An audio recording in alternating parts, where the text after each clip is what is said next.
last weekend I went to a concert and I kept thinking there's a serial killer around me somewhere. There were many takes where I'm directing two sets of cameras. Zoom, zoom, zoom, zoom in on that. Night's very collaborative. He wanted to see that in real time. It helps contribute to the atmosphere for an actor as well.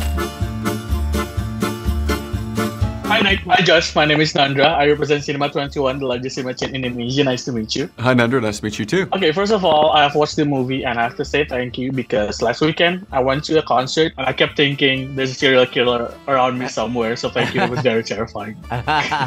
Did it make you enjoy the concert more, or was it a...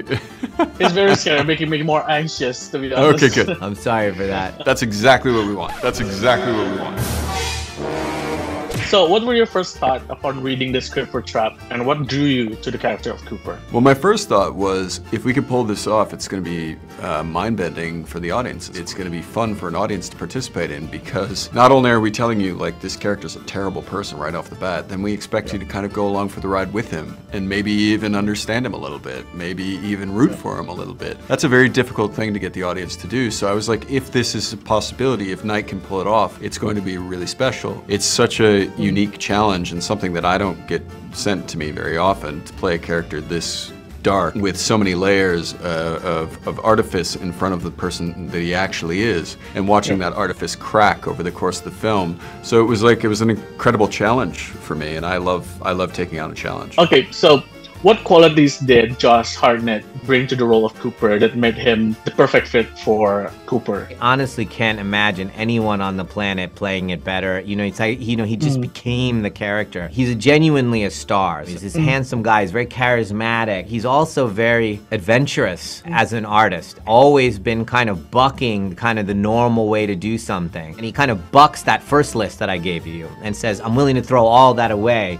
to be really, really dangerous. It was just the perfect thing for me and him to work together on this project. Okay, so you admired Knight's work for years. How's the experience of finally working with him on this project? Is there any memorable direction you got from him? Maybe something like, Josh, your look is not serial killer enough. You need to do it more, or something like that. No, he was not, he's not prescriptive like that. What it is it's a nice collaboration with him. He hired me for a reason. He believed I could pull this off, even though I've never played anything like this before. And then it just came down to talking to him over the course of a few months, kind of getting a sense of what sort of tone he was going for, and then going off and doing my own research, learning about psychopathy and sociopathy, and reading books on serial killers, and then coming back and sort of having a sense of how I wanted to play it, and then making it as fun as possible for an audience. Yeah, Knight's very collaborative. He makes a very comfortable environment. He's very warm, which is sort of inconsistent with the movies that he makes.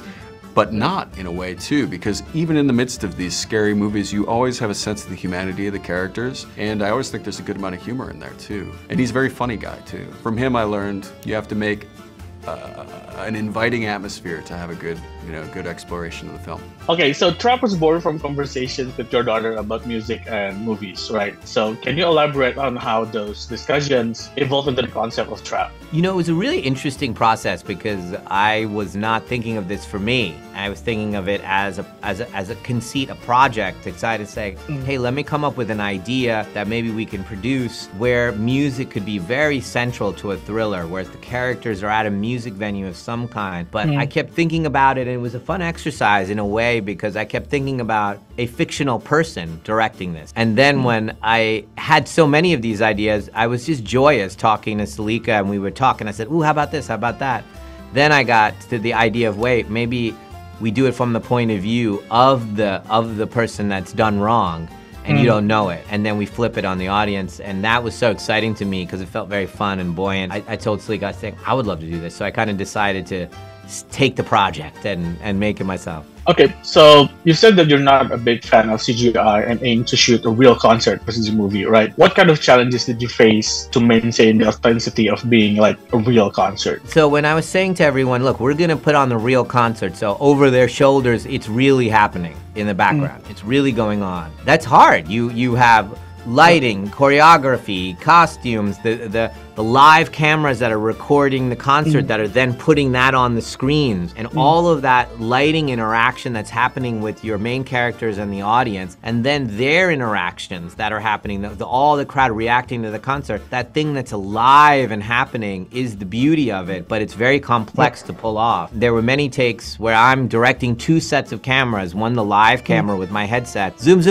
in on the, you know, she's doing this move, make sure you get it when she turns around and kicks the guy, and then I'm with the film cameras, I'm like, okay, pan now, pan to Josh. So you're going from like Salika down to Josh, but I'm directing both things at the same time. So it was really fun and challenging that way. Okay, so majority of the movie is filmed in like a concert scene. What was it like filming the concert scene, especially with the unique approach of Night wanting to be a more real concert opposed to relying on CG? Well, it was a real concert. Salika wrote the music, performed the music on stage, and audiences had been given the music to listen to beforehand, and so they were all singing along. I mean, it was like a real concert. It was thousands of extras there, and that creates an atmosphere that is consistent with how you want the character to feel in the movie. Like, you need to see this fish out of water. He's this big hulking character in this goofy yellow jacket amidst this sea of concert goers who are obsessing over this pop idol on stage. It's the juxtaposition that makes it so much fun. He wanted to see that in real time, so it helps contribute to the atmosphere for an actor as well. Okay, so we have a thing here in Indonesia called like a plot twist movie, and it's very big in Indonesia, especially in horror and thriller movies. What do you think make a good plot twist in a movie? I mean, you have to be one-to-one with the characters, and you learn when they learn. If you leave them, you know, where you try to get ahead of them, or you try to anticipate, or you're too far behind them, that moment of revelation is stepped on. It's always the goal of movies to be one-to-one with the characters, but in thrillers and mysteries, you want to be the knowledge as it's coming in. Don't let them get too far ahead of you in the movie, so then when it goes right, they're shocked and the character's shocked, you know? Okay, thank you so much for your time. Do you have anything to say to Trap fans in Indonesia? Please come see the movie, and thank you so much for being and supporting Knight's work. It was really intended to be immersed in the movie theaters, where you can feel like you're in a concert with the music and the sound, and see whether our killer gets out. Hopefully you'll like what I did. Okay, thank you so much. Thank you. Asik kan videonya?